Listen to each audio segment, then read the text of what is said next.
What's up, internet? My name's Ori. Welcome back to the channel. If you're new here, hit that subscribe button. You like this video, hit that like button, hit that notification bell. You'll never miss a video. You'll never miss a stream. Today is Monday, August 21st, day number 20 inside the Big Brother house. And before we get into the live feed update, let's talk about the episode that happened last night. There's not a whole lot to go over about it, but let's give it a shot. There was the HOH competition, which was a good old shoot the ball crapshoot kind of competition. I love these for the early chaos makers. Anyone can win them, and to prove that point, Felicia, she ends up winning HOH. It was also just a cool, fun comp. It reminded me very much of a mix between like old school Nickelodeon and then like old school game shows like the Matt Show. They had Hisam all dressed up with a wig and a tire. He was like a game show host. It was fun. And then at the end of it, not only did she win HOH, but because it's Humiliverse week, she had to get snotted on with slime from the big giant nose that was there. And each time that she had to do it, she had to bring somebody with her, and they also got slimed. So we got kind of a montage of all of them throughout. But my issue with it is they never showed those on the feeds. They kept taking them down, and they would just not show us anything. It would just be like, we'll be right back. And it's like, well, let us see the slimings. Like, come on. That's going to be fun. And you kind of took that away from us. So it's like, you really think that's a big thing that we were waiting for the episode to see, and then you took up all that time to show the slimings when you could have showed them on the feeds? We would have found them very entertaining, and more people would be watching the feeds if you show that kind of stuff. Just my opinion, but it is what it is. We also then saw the start of the Jared Blue showmance being pushed on the actual episodes. We know at this point it's kind of turned in like a casual showmance, but there's more developments on today's live feed update, which we'll get to at the end of the episode. Then we had the Hisam backdoor plan. It was still a go. Cam and Jag would be used as the pawns to be going up on the block. And we see Felicia kind of going around telling everybody the plans. But it seems like she's telling a lot of people, right? Because she's telling Cam, she's telling Jag, she's telling Matt. She's pretty much telling everybody, but not Hisam. And they didn't show it in the episode, and I don't know if it will just be left out of the edit. But I'll tell you guys now, Cameron and Red are very close. Do you think it's not going to get back to them? You guys piece it together there. I usually try and leave the spoilers out of the episode review portion of it, but come on. Cameron and Red, we've known that they're pretty close, and you're telling him the whole plan, and you don't expect him to tell Red, but they didn't tell Red. They didn't tell Red the plan, backdoor Hisam. So noms, they go as planned as well. Because Cameron and Jag, they both had questions about going up, but it's like, what are you gonna do? They just kind of had to go with it, because what choice did they have? She's the HOH. If they don't go along with like, oh yeah, I guess I'll just be the nominee for Hisam to be backdoored, they could just go for you as the target. So you just kind of have to go with it at that point and hope you can win the veto and take yourself down. And then after the nominations, it was kind of funny as well, because we then even see in the diary room session, Hisam saying, oh, I hope I don't get picked to play in this veto competition. It's like, oh no, if you only knew this is the veto competition that you need to win the most this season. And for him, he probably was in that situation where he needed to win every single veto going forward if he was not the HOH to avoid getting sent home. But that kind of finishes up the episode. We'll see the veto take place on Wednesday's episode. The veto ceremony has not even taken place in the house yet. That actually takes place today. And we'll talk about that even more on the live feed update. So we'll see how that all kind of plays out. I'm really excited for Thursday, though. Thursday will be pressure cooker, and that's going to be a lot of fun. It's been a long time coming since we've seen that competition. And the way things are building so far in the house, I don't know if they're going to portray it on the episodes as well, but at least on the live feeds, the way things are going down right now, we are building to what could be an epic time to have Pressure Cooker as a competition, because tensions could be at an all-time high with everything going on. But yeah, that pretty much covers everything that happened on the episode. Let's move into the live feed update where we will get spoilers, and we're heading to that spoiler section right now. So if you don't want them, click away, but let's get into it because there's a lot to go over. I will also say, if you have not seen the last two updates, I highly recommend going to catch up on them because the last 2 days were crazy. It was kind of just complete madness inside that house. Meanwhile, yesterday inside the Big Brother house, there was a hurricane going on outside, and also an earthquake that happened as well. Meanwhile, inside the house, it was kind of the calm before the storm, right? Everything was just kind of in a holding pattern, as you know, the Hisam Backdoor is still on. We were waiting to see if maybe there would be some whispers and flipping here and there, but nothing going on. I know you guys were waiting for me to hit the button. I'm not hitting the button because it didn't happen. If we have a flip, then it happens, but it's not happening. But yeah, nothing really was going down as far as changing the plans just yet. The veto ceremony again will be today, so it's all just kind of waiting for that. We did have a few things that we did have happen. I told you guys about the 7-person alliance that was formed with Izzy, Felicia, Blue, Matt, Jag, and then also Jared and Cirie. And that was called the Debt Collectors. Then they changed themselves today. They were the Savage 7, which, if I'm not mistaken, I think that was used in BB Can not too long ago. I might be wrong on that. Then we had the change on that. They were like, oh, what if we go by the 7 deadly sins? And then someone's like, what about the sinful 7? Whatever they want to call them. I don't really think this alliance is going to be real. Like I said, it's Izzy, Felicia, Jared, and Cirie with Matt, Jag, and Blue. I just don't think it's going to last very long. It could. We'll see how things kind of develop here after the veto ceremony, because things might blow up. This could just be to cover themselves. Or after the veto ceremony, maybe more things are blown up, and then this even blows up and gets everybody in the hot water. Either way, it's going to be really entertaining to see everything all go down. Other than that, though, they still have things to worry about, because while all this is going on, America has kind of been catching on to Cirie and Izzy. And she was actually dropping hits to Blue, who, again, just kind of formalized an alliance with them, was saying, hey, listen, Cirie and Izzy, they may seem like they're not, like, super cutthroat, but they are. And, like, you got to be careful. I don't know how much Blue's going to actually take that into account, but we'll see. Like I said, you just kind of formalized an alliance with them, but they are kind of on opposite sides.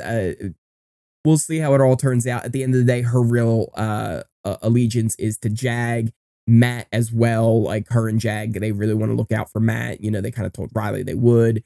And then it seems like as the days go on, she has a really good feeling about Jared, and that Jared is really close to Cory. So I think there's stuff that they're looking out for there. But I think in general, this is just them going like, hey, there's two sides of the house. Why are the two sides of the house? Why are we going to take fights at each other? Let's fight the people in the middle. And that would be people like America, people like Red, people like Cameron. So we'll see how this all kind of develops, especially after the veto ceremony. That being said, as I mentioned, people like Cameron and Red, they had an interesting chat with Cory. So they were talking about game and just where they feel the alliances are all kind of laid out. And then Red just kind of casually drops. He's like, oh, yeah, you know, I'm part of a 7. Now, Cameron, fully aware of the professors from Red, was told about the name of it, was told about the members of it. Cory as far as I know, does not know about the professors. He didn't really go too much into explanation with it, but like Cory's not an idiot. Cory's very smart, and I'm sure he picked up on what was going on in that conversation.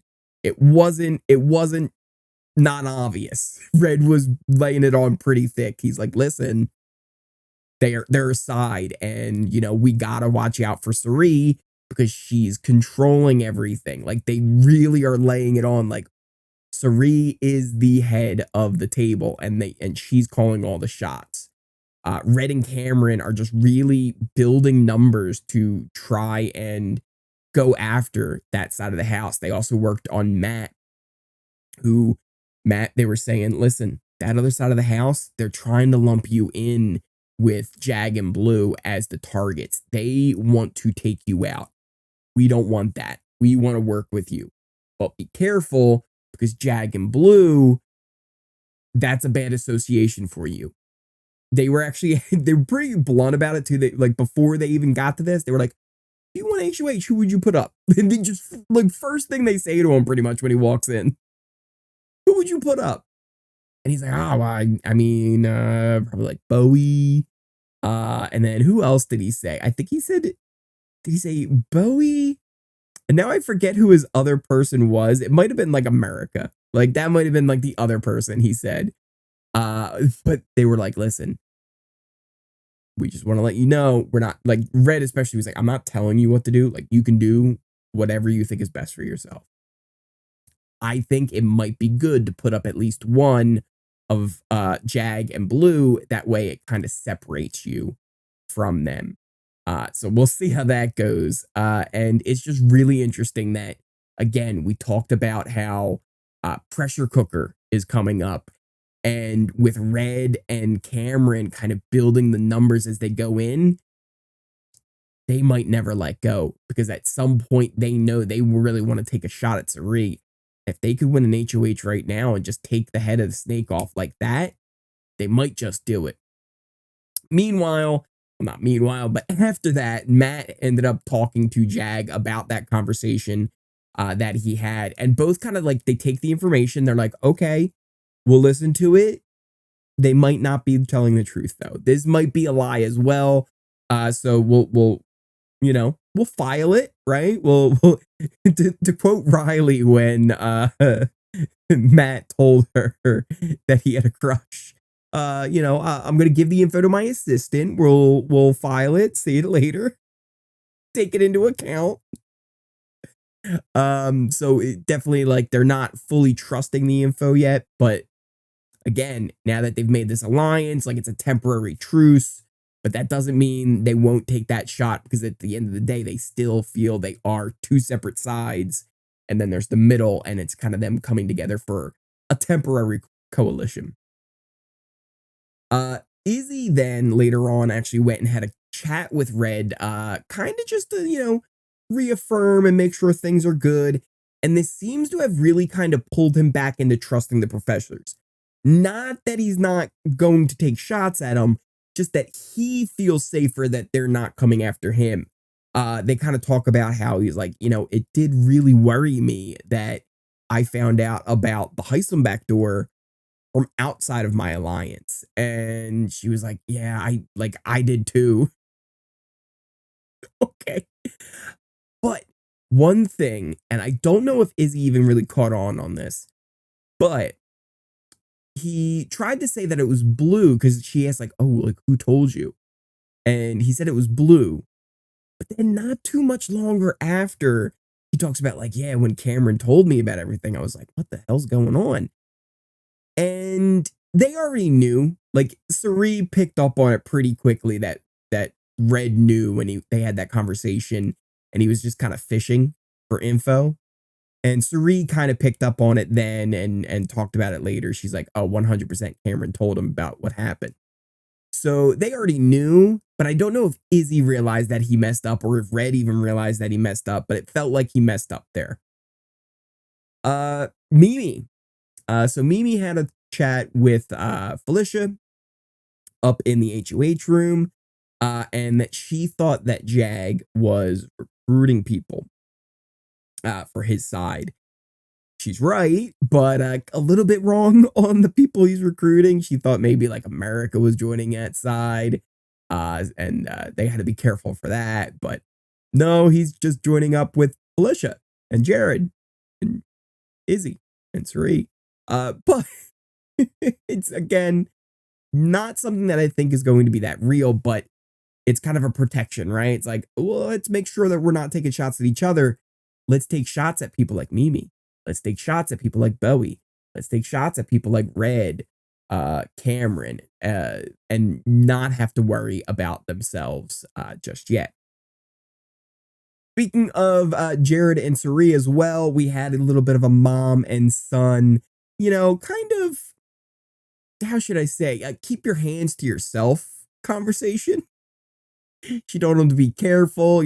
Everyone's talking about Jared and Blue, and it was also like very motherly. Like at one point she's like, do you like her? Like, do you really like her?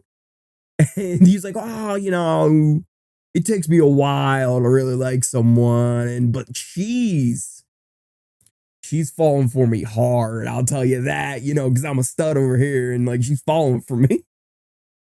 He says similar to his sister Izzy, and they just talk about how hard it is for them, kind of being here, and how it's nice to have somebody that you could be close to, but he's also, trying to keep his distance, and he doesn't want to get too close, and he's worried about that. And then later, when he's having a chat with Blue, he says, I think I'm falling for you. Oh, Lord. This boy. Jared. He then goes on to tell her how hard it is to keep the secret from her.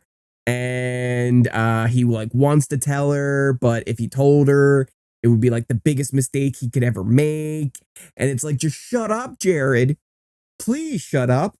Just stop talking. Just whatever you do, Jared, please just stop. He can't help himself, I don't think. And at some point, Blue's going to figure this out, right? Right. Like, she's going to eventually figure this out. If she doesn't, like, I don't know, maybe it's just, it feels like it's going to happen eventually. But on a positive note, listen, I know a lot of you out there had been very concerned with some of the opinions that Jared has had on relationships and the such.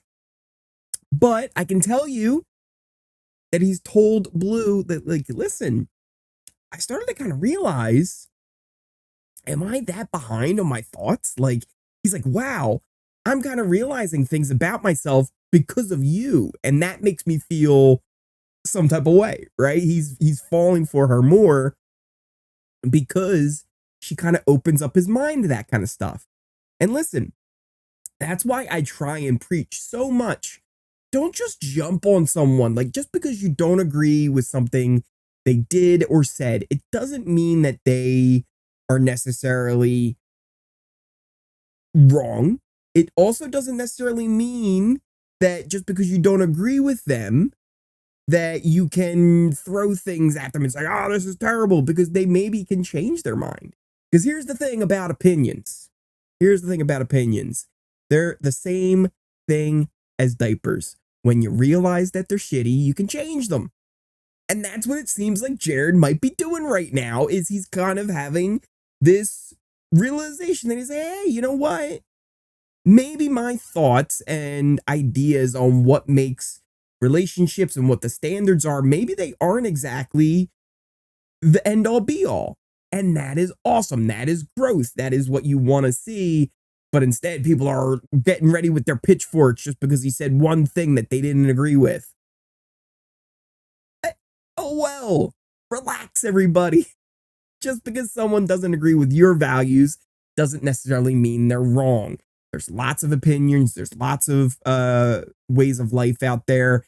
There's lots of cultures and religions and just different values that people have and they hold dear that we all don't share. And just because one person has a certain opinion on something doesn't mean that you get to then just say they're whatever, because people can change. That's the beauty of this world.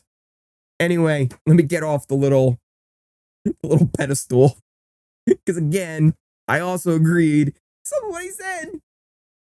A little bit. Lopez like, hey, Jared, maybe think about this first. And it seems like he has. And that's a good thing.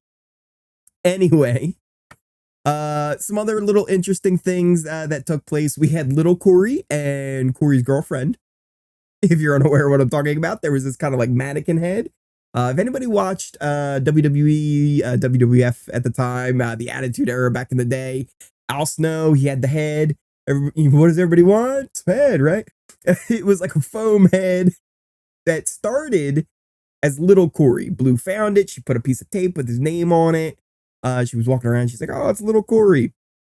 And then eventually it morphed into Cory's girlfriend when America started putting makeup on it, and they've got like a wig to go with it, and it was a whole thing. We also had Hisam hosting a BB Hollywood Squares. It was fun. The house was just trying to relax and chill. Again, the calm before the storm, because they're all having a good time, but Hisam is about to go on the block. So it's going to be really fun. We're going to see all of that today on the live feeds. How will Hisam react? I'm excited to see how it will go down. Either way, it's going to be fun, because it's either going to be awkward or it's going to be wild. Will he just blow up the professors? I don't know. Will he just take it and go, it's a game. You know what? He sits down and that's the end of it. That will be boring. But otherwise, I'm excited to see how this goes. Let me know what you guys are thinking down in the comments down below. Also, if you are new here, hit that subscribe button. If you like this video, hit that like button. Hit that notification bell. You'll never miss a video. You'll never miss a stream. Thank you guys again so much for watching. I appreciate each and every one of you for joining me. Yeah, it's going to be a bit of a wild week here, because if Hisam does go off, we have 3 days until the eviction still. So could be a real fun week here. And then we've got pressure cooker at the end of all of it. Oh, this is going to be great. I'm excited for this week. Once again, thank you guys so much again for watching, and I will see you next time. Oh, also keep an eye out for my video on the challenge that will be coming out for last night's episode. That's going to be coming on the channel later today. And yeah, I will see you next time.